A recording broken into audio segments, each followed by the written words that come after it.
Obrigado. Obrigado, Débora.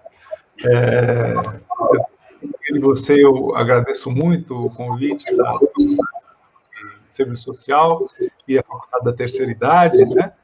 Quem eu tenho a satisfação de dividir o espaço lá na Faculdade de Direito. É muito importante termos essa convivência e justamente em razão dessa convivência que eu aceitei de pronto e fiquei muito feliz com esse convite para poder participar um pouquinho com vocês desse aprendizado, né? A bem da verdade, mais aprender com vocês do que qualquer outra coisa. E o objetivo aqui é fazer uma brevíssima exposição sobre o ponto de vista jurídico, na perspectiva da vulnerabilidade do idoso diante das relações de consumo. E nós temos no nosso país uma proteção ao idoso, que vocês já devem ter ouvido falar, mas nós precisamos saber como isso funciona na prática. É tudo muito nebuloso para quem não é da área, né? E a minha participação tem esse objetivo, de contribuir para deixar as coisas um pouco mais claras para vocês. Então, eu vou procurar falar de uma maneira bastante simples, evitar a terminologia jurídica, para que vocês possam compreender de uma maneira mais clara como se defender dessas situações nas relações de consumo, principalmente nessa época pandêmica, onde nós temos uma maior frequência de relações pela internet. Eu gostaria de agradecer também a Ana, que vai falar depois de mim, e dizer, em primeiro lugar, que é uma satisfação muito grande poder falar para um público sem estar preocupado com as palavras que eu vou usar, para que não me achem um pouco mais velho do que eu sou, né? Então, eu já tenho isso em casa, já tenho isso na faculdade, e aqui eu posso falar sobre ficha telefônica, por exemplo, sobre ligação a cobrar, e todo mundo vai me entender. Vai me entender quando eu disser que fiz curso de datilografia, que eu comecei a trabalhar com máquina de datilografia, e os meus alunos hoje não sabem o que é isso, meus filhos muito menos, mas o importante é dizer a vocês que eu faço parte de uma geração que passou por uma transição. Essa transição que nós tínhamos de escrever carta, de nos comunicarmos por carta, até hoje em que nós temos essa facilidade de comunicação pela internet, por aplicativos no celular, pelas redes sociais. Essa minha possibilidade de ter atravessado esse período de tempo também me trouxe alguma maturidade para poder dizer a vocês sobre as dificuldades que nós temos, principalmente na atualidade, quando tudo precisa ser muito rápido e as relações de consumo acabam sendo mais rápidas, às vezes, do que nós podemos acompanhar, né? Então, eu quero que fique bem claro que não pode haver timidez nenhuma, vergonha nenhuma em assumir algumas dificuldades que nós tenhamos quando nós vamos nos relacionar, seja nas redes sociais, seja no comércio em geral, na prestação de serviço ou na venda de bens. Nós não podemos ter nenhuma timidez no sentido de pensar que nós não temos a capacidade de compreender alguma coisa e, por isso mesmo, acabar fazendo negócios ou fazendo transações que nos sejam prejudiciais, tá? É justamente por isso que foi implementada no Brasil uma legislação de proteção ao idoso. Essa proteção ao idoso se diversifica em vários ramos, né? Nós temos várias proteções feitas ao idoso, mas eu não passarei por todas essas proteções, porque a nossa proposta aqui é de um bate-papo mais rápido. Então, eu escolhi uma das áreas que me parece que tem sido a mais problemática, que tem gerado muitos conflitos, né? Inclusive conflitos que acabam sendo judicializados, levados ao Poder Judiciário, e eu pensei em falar um pouco de como nós podemos nos precaver desse tipo de situação. Pois bem, nós temos, no plano internacional, já uma convenção desde 2002, realizada em Madrid, em que os países, embora tenham participado, eles não têm obrigações decorrentes desta convenção, né, no plano internacional, mas são diretrizes programáticas que foram trazidas para o país, e o país elaborou, na ocasião, o Estatuto do Idoso, e sem deslembrar que já na Constituição Federal, o idoso tem muitas proteções que devem ser observadas. Especificamente na área do consumo, nós temos no Brasil o Código de Defesa do Consumidor, com alguns direitos e deveres, e que servem muito bem à proteção contra abusos de fornecedores, tanto na venda de produtos quanto na prestação de serviços. Mas o Código de Defesa do Consumidor não trouxe uma proteção específica para o idoso, uma vez que, na época em que foi concebido, não se pensava na possibilidade de utilização por parte de prestadores de serviços, de vendedores de produtos, de alguma esperteza que pudesse prejudicar a população com menos acesso à informação. Então, nós temos que retirar essa proteção justamente da Constituição Federal e da interpretação do Estatuto do Idoso e do Código de Defesa do Consumidor. Então, vocês não vão encontrar lá, no Código de Defesa do Consumidor, alguma situação específica de defesa para o idoso. Mas essa necessidade de compreender a vulnerabilidade do idoso, ela vem do próprio sistema normativo. Nós temos lá na Constituição Federal a necessidade de observar, como uma obrigação do Estado, a preservação do bem-estar de todas as pessoas, independentemente de raça, cor, sexo ou idade, né? Além disso, a Constituição Federal diz que todos devem ser tratados de uma maneira igualitária. Mas vejam, quando a Constituição diz que todos devem ser tratados ou merecem um tratamento igualitário, ela não quer dizer que todas as pessoas têm que ter o mesmo tratamento. Longe disso. Ela diz que, de acordo com o nível das pessoas, a situação das pessoas, seja socioeconômica, seja de qualquer espécie, nós temos que, por vezes, contemplar um tratamento diferenciado a algumas pessoas, justamente para que elas possam reunir alguma condição de igualdade. Veja o exemplo das cotas nas universidades. Então, nós pensamos que oferecer cotas a alunos negros ou de situação financeira mais difícil pode ser algum tipo de tratamento privilegiado, quando não é. O objetivo é justamente dar a eles uma expectativa de igualdade, uma situação de igualdade que os possa fazer concorrer com os demais, que já desfrutam de uma situação melhor. Com relação ao idoso, o que nós temos que verificar é a existência daquilo que nós chamamos de uma vulnerabilidade jurídica. O que é uma vulnerabilidade jurídica? É o reconhecimento de que, com o decorrer do tempo, nós temos algumas dificuldades que são naturais da idade e que essas dificuldades podem trazer algum tipo de vulnerabilidade, algum tipo de dificuldade para a pessoa perante algumas situações. E isso se verifica muito nas relações de consumo, principalmente quando o idoso é levado a consumir por meio da internet. Tá?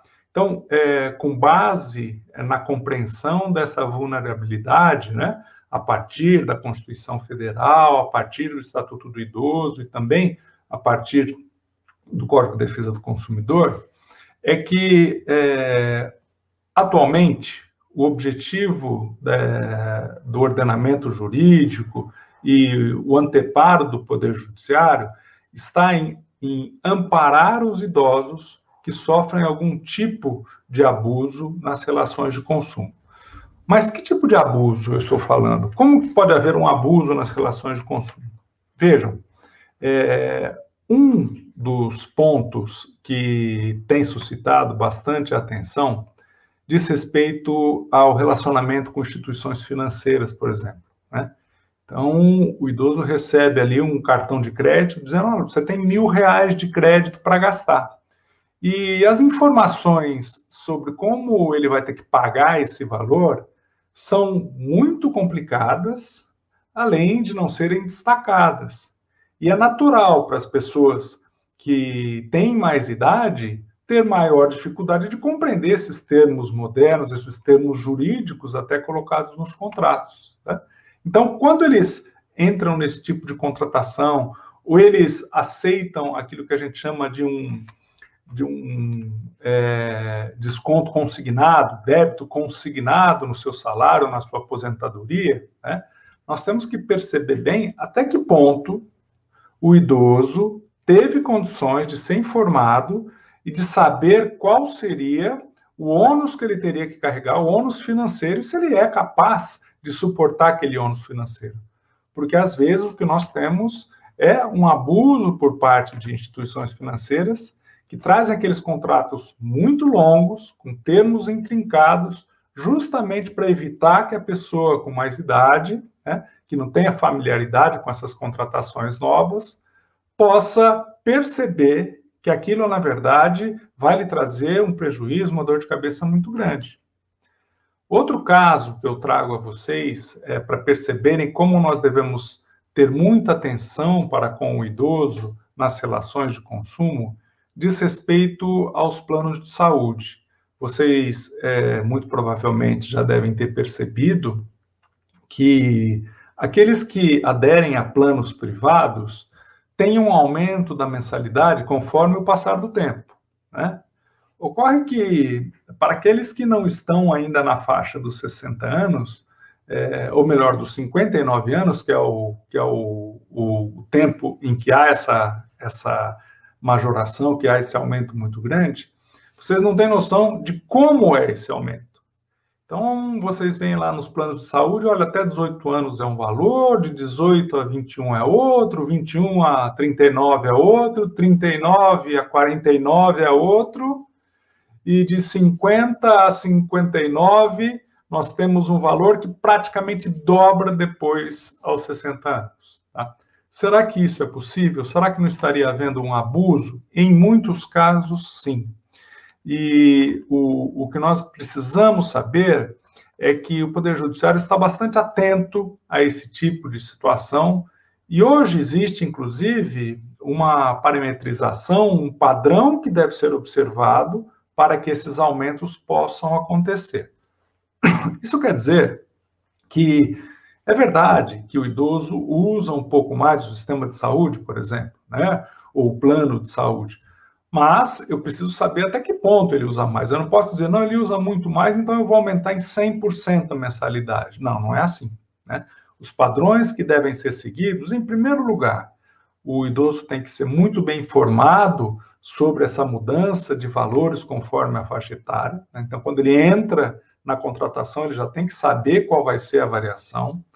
Ele também tem que observar aumentos de acordo com aquelas tabelas que são indicadas pela Agência Nacional de Saúde. Então, tem que haver um critério objetivo, esse critério vem da Agência Nacional de Saúde. E, por fim, além desses dois critérios, é importante saber se esse aumento não é muito abusivo. As operadoras têm que explicar por que elas aumentam esse valor. Então, se elas disserem que o idoso consome mais, elas têm que comprovar, por cálculos atuariais, que esse consumo é maior. E o aumento só pode se dar na faixa desse consumo. Ah, o idoso usa 30% a mais do convênio médico do que um jovem? Bom, então o aumento tem que ser proporcional. Eu não posso autorizar um aumento de 100% diante de um aumento de consumo em 30%, né? Então, todas essas questões são observadas pelo Poder Judiciário quando nós estamos falando da situação do idoso nas relações de consumo. E, por fim, é importante também sabermos que, para qualquer pessoa, existe uma dificuldade de compreender algumas transações feitas pela internet, né? E essas transações, que são já complicadas para pessoas até mais jovens, imagina a dificuldade que temos as pessoas já com mais de 40, 50, 60 anos, onde nós não sabemos muito bem o que nós estamos contratando, né? Então, todas essas situações fazem parte daquilo que nós chamamos de necessidade de observar a vulnerabilidade, a dificuldade do consumidor com mais idade, pelo simples motivo de que nós temos gerações diferentes. Cada geração tem a sua familiaridade com aquilo que está vivenciando, né? Então, os jovens de hoje podem ter muita familiaridade para fazer essas compras pela internet, mas os adultos e os mais velhos já não têm tanta familiaridade. Então, nós precisamos respeitar essas vulnerabilidades, essas maiores dificuldades, quando nós formos tratar da presença de algum abuso, né, que gere ao consumidor de idade um prejuízo muito grande. Então, é com esse espírito que nós, na área do direito, devemos observar e proteger o idoso nas relações de consumo, né, assim como a proteção deve se estender a todas as situações que envolvem o idoso. E aqui não há favor legal algum, tá? Não se fala em favor, em privilégio legal algum. A bem da verdade, como já disse Maria Bethânia, envelhecer é um privilégio. E nós temos que abraçar esse privilégio e saber que nós vamos, quem sabe, ter esse privilégio no futuro. E a partir desta concepção e de internalizar o saber de que a idade chega para todos, é que nós precisamos também entender que cada idade tem as suas dificuldades. E na área jurídica nós devemos estar atentos a essas dificuldades. Então, há proteções específicas para crianças e adolescentes, há proteções específicas para mulheres, há proteções específicas para grupos que são normalmente marginalizados e há proteções específicas para idosos. Isso porque deve ser assim. Nós devemos respeitar a individualidade e principalmente as dificuldades de cada classe, de cada idade e assim por diante. Então, o nosso objetivo hoje aqui, o meu objetivo, foi trazer a vocês a mensagem de que nós não devemos ter timidez alguma em postular a defesa dos nossos direitos. Existe, por parte de muitos vendedores e prestadores de serviços, uma esperteza em tentar obter um lucro fácil perante pessoas que às vezes não têm tanta familiaridade com as relações de consumo moderna, e nós estamos atentos a isso. Portanto, procurem sempre que possível o Poder Judiciário para conseguir essa proteção a todos, tá bom? Então, eu vou encerrando por aqui essa minha fala, e temos a Ana na sequência, e depois eu fico à disposição de vocês para qualquer auxílio. Muito obrigado.